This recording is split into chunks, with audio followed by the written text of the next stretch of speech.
Today I messed up when I learned the language my girlfriend speaks when she gossips with her friends. My 25M girlfriend, 22F, is South African, and her native language is Afrikaans. I've been secretly learning Afrikaans without her knowing. I enrolled in online courses, which I've been using on and off for over a year. My plan was to surprise her and her family with my American Afrikaans when I meet her parents in person for the first time later this year. I never intended to eavesdrop, but learning Afrikaans in secret unintentionally exposed me to sensitive information that my girlfriend shared on the phone with her Afrikaans-speaking friends from South Africa. It was gossip I wasn't supposed to understand, but over time, I did. Here's what I've overheard in the past few months. My girlfriend is planning to surprise me on my birthday by reuniting with her high school metal band and putting on a show for me. She wants to tattoo the names of literally all the Harry Potter spells on her back but doesn't know how to tell me because she's afraid I'll talk her out of it.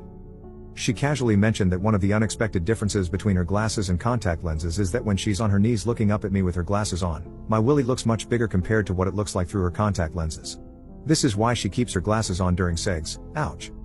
She's convinced that my parents are swingers because, apparently, there are always attractive couples hanging out at my mom and dad's house whenever we visit.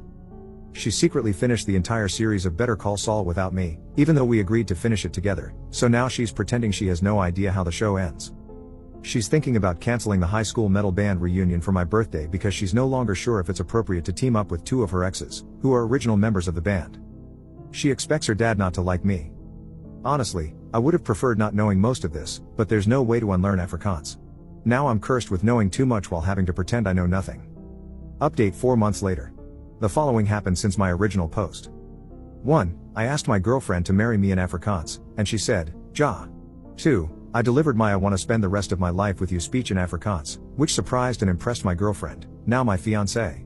3. As soon as my girlfriend became my fiancé, I casually mentioned that I had secretly been learning her native language and had unintentionally been eavesdropping on several phone conversations she had with her Afrikaans-speaking friends about things I wasn't supposed to understand. 4. My fiancé was embarrassed when she realized how much Afrikaans I was able to understand and apologized if she had made me feel uncomfortable. 5. I accepted her apology, even though it was unnecessary, well, except for finishing Better Call Saul behind my back. That was playing with fire in our relationship, almost unforgivable.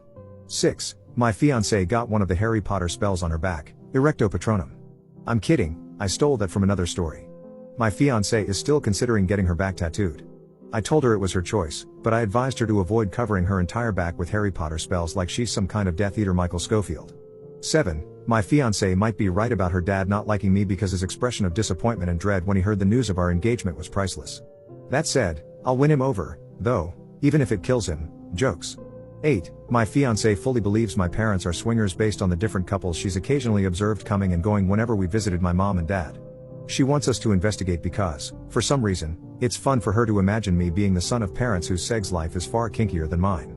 I'm not interested in opening that door because I don't want to know what goes on in my mom and dad's bedroom. However, something tells me my fiancé will not rest until she has all the answers. 9. I made it clear to my fiancé that I had no problem with her reuniting with her high school band to perform at my birthday, unless it was uncomfortable for her that her exes were part of the band. My fiancé ultimately decided to cancel the band because of behind-the-scenes drama. The drummer, who was one of the exes, had apparently gained a lot of weight after high school and lost all confidence to perform in the band. The lead guitarist, the other ex, was only willing to participate if my fiancé agreed to play covers of gospel songs since he was now saved and no longer interested in playing the devil's music. The bass guitarist wanted money. 10. My fiancé still wears her glasses during sex. Second update 17 months later. Last time I was here, I shared an update related to my original post, but I deleted that update because I was excited to tell the internet, aka all of you, that my girlfriend and I got engaged. However, since then, not only have we gotten unengaged, but we've actually broken up. In my original post, my ex-girlfriend, who was still my girlfriend back then, had a wild theory that my mom and dad were swingers just because they always had people at their house. I never believed it, but I thought it was hilarious that someone thought my parents were that interesting. Not gonna lie, I struggled to move on after the relationship ended. My apartment had too many memories of my ex, so I called my parents to ask if I could stay with them for a bit to clear my head. They said yes. My dad even offered to pick me up, which I accepted. What should have been a 10-minute drive unexpectedly turned into a 45-minute one because my dad decided to take the long route back to their house. When he was done making dad jokes to help me get over my breakup, he started doing that weird dad thing where he's trying to bring up an awkward topic but finds it too uncomfortable to just spit it out. Instead, he ends up saying a bunch of words only he understands. I had to interrupt him and basically beg him to make sense. That's when my dad said that since it was unclear how long I was planning to stay, He felt compelled to prepare me for what I might see at the house. If my ex had been there at that moment, she would have punched me on the shoulder and said, "I freaking told you," because my dad went on to confirm her swinger theory. This meant it was no longer a theory but the truth, or as I like to call it, trauma. By the time we finally made it to the house, my dad had made sure I knew everything I needed to know. I even made a list based on what I learned from him.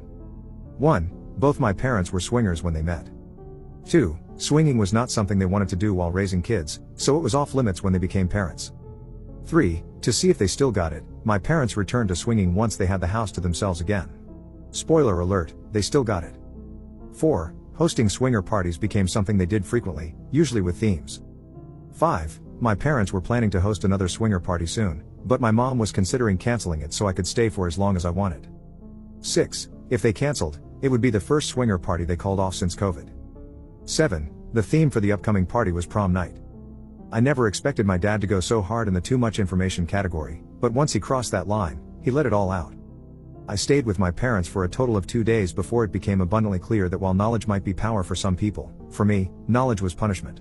My mom, who had no idea I low-key knew she was swinger mom, tried to convince me to stay longer, and she almost succeeded, but I was done with my dad using our father-son bonding time to play guess which one of our neighbors are also swingers. I used an Uber to get back to my apartment. No more dad rides. I've never been so happy to return to a place haunted by my failed relationship. Up on why the relationship ended. My ex and I broke up because of a tattoo. Her friend passed away, which prompted her to get his name tattooed on the back of her neck. The friend was someone my ex had slept with before she met me. I made it clear to her, prior to the tattoo, that I understood it was her body and she could do whatever she wanted. However, as someone who was prepared to be with her forever, it would be uncomfortable for me to see another guy's name on her body for the rest of our lives, especially the name of a deceased man she had casual sex with. My ex got the tattoo anyway. The tattoo was small and barely visible, that was her defense. But I knew it was there, and that was enough. It was also very visible during intimacy, sorry for the TMI. We argued about the tattoo until we eventually said enough hurtful things that could never be unsaid. Clearly, the tattoo was worth losing me because it's still there, and I'm not.